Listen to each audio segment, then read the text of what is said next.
الله مبروك.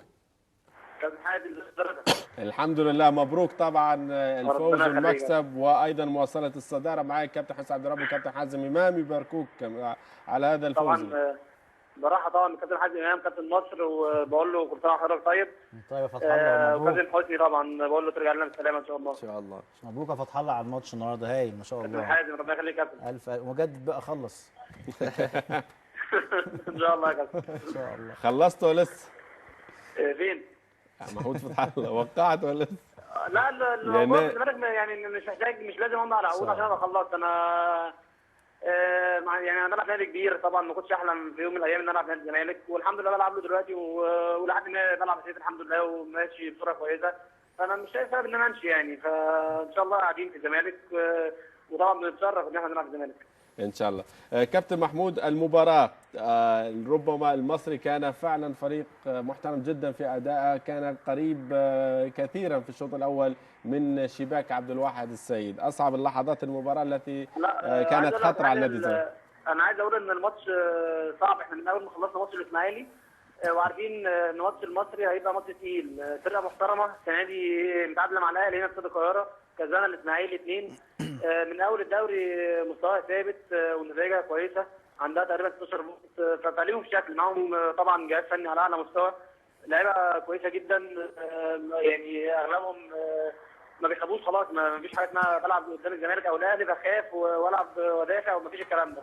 فاحنا عارفين الماتش هيبقى تقيل، الاداء يمكن كان مهزوز شويه الشوط الاول، لكن برضه وصلنا يعني. صحيح ضاعت منهم فرص وبرضه ضاع مننا فرص، لكن الحمد لله يعني كون ان انت تتعب وتلعب لاخر دقيقه، ده اللي كان ناقصنا السنين اللي فاتت، ان احنا ما كناش بنلعب لاخر دقيقه. نعم. فالحمد لله دي حاجه كويسه طبعا.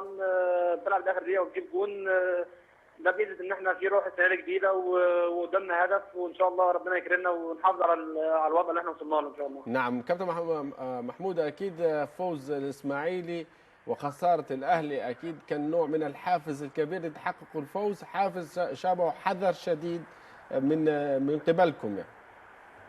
انا عايز اقول ان يمكن يعني نتيجه ماتش الاسماعيلي والاهلي اثرت علينا بالسلب ومش بالايجاب. احنا كنا مركزين تركيز غير عادي غصب عننا يعني. سمعنا نتيجه ماتش الاهلي والاسماعيلي فرحنا وبتاع، بس التركيز قل شويه. وكابتن حازم امام طبعا اكيد عارف الكلام ده، يعني لما الاهلي بيلعب قبلنا السنين اللي فاتت كان الاهلي بيلعب قبلنا وبيخسر، احنا بنخسر بنلعب بس ثاني يوم او بعديه بنخسر. هو ذكر كابتن حازم هذه النقطه طبعا. اتفرجتوا على الماتش يا فتح الله؟ اتفرجتوا على الماتش؟ تركيزنا اتفرجتوا على ماتش الاهلي ولا سمعتوه؟ لا احنا ولا سمعناه ولا حازم ولا اتفرجنا عليه. احنا كنا في الطريق وكنا في الملعب، بس كنا بنسمع يعني. اللعيبه طبعا كانت بتسمع في النتيجه اول ما حد يعرفها بيقول لنا يعني. نعم. اذا طبعا ماذا ترى عن حظوظكم؟ ونحن امامنا خبر طبعا كابتن محمود فتح الله، خبر نقولوا نسألك سؤال ولكن نذكر هذا الخبر.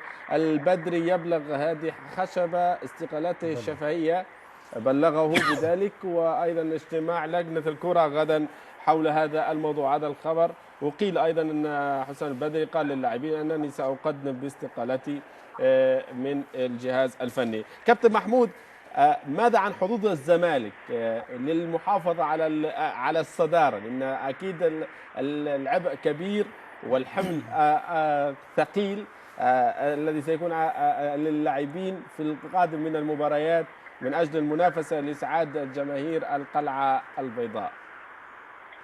والله الحمد لله احنا يعني من اول سنه بنلعب قدامنا هدف ان احنا بنلعب على الدوري العام، والامور الحمد لله يعني لغايه دلوقتي ماشيه الحمد لله بصراحه. بس انا عايز اقول لك يعني الكلام الروتيني بقى، يعني الوصول للقمه سهل بس الحفاظ عليها صعب. ده حقيقي. احنا الحمد لله دلوقتي احنا على الحمد لله اول دوري فرق نقط، لكن الماتشات الجايه كلها صعبه. ماتشات بالنسبه لنا احنا ماتشات كؤوس، ما ينفعش تتفرج يعني تتفرج في بونت في ملعبك او بره ملعبك. تلعب الماتشات الجايه كلها عايز تكسب عشان تحافظ على فرق النقط. كمان النقط دي بتسبب ضغوط على الفرق اللي تحتيك، سواء الاهلي او الاسماعيلي او الفرق اللي تحتيك بتسبب عليهم ضغوط طبعا. فاحنا ان شاء الله هنلعب على الحته دي، ان احنا دايما نبقى فارقين نقط عشان نسبب عليهم ضغوط، وربنا يكرمنا نحافظ على المكان اللي احنا قدرنا نوصل لها. والنهارده كمان بنكسب لعيبه، يعني احنا كل ماتش بنكسب لعيبه. النهارده محمد ابراهيم ما شاء الله بيكسبنا في اخر دقيقه، عمر جابر بيحافظ على مكانه، حازم امام بيرجع تاني، وجيه طبعا بيلعب الماتش الثاني على طريقه اساسي. ففي لعيبه كتير بنكسبها، وعايز اقول لك الحمد لله يعني الزمالك فيه دلوقتي ناشئين كتير، النادي يقدر يعتمد عليهم السنين الجايه، وده نعم. طبعا بيطمن الناس ان مستقبل الزمالك ان شاء الله في ناشئين، وطبعا مستقبل كويس ان شاء الله. لاعب منتخب الوطني ونادي الزمالك كابتن محمود فتح الله، شكرا ليك.